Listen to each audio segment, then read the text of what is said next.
ලියසැව් ලිහි ගිය ඝන සාමඬුළු ලක්ෂාන්ත අතුකෝරළ 13 වෙනි කවිය අඟුරු සුවඳ මදෙස බලයි නිදිබර ඇසකින් රාත්‍රිය මත වැටුණු අහස නිවි යලිත් දැල්වෙයි පසෙකින් කදෝ කිමි එලි බුබුලු දහස පතින් පතට අවුස්සා සරමින්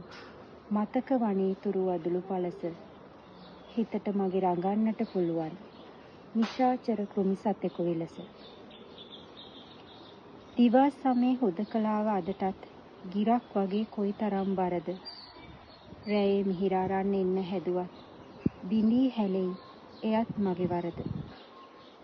උදේ ගලන සබන් හිරුදියෙනුත් නොසේදී ඉතිරි වෙන නිබඳ හැඟුම් නිරලු කීරක වෙස්ගත් ඝන අඳුරු බිඳුව ඔබද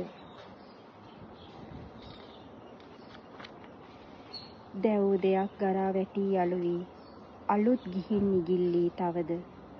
තිබූ බවක් කියා පාන කැලලක්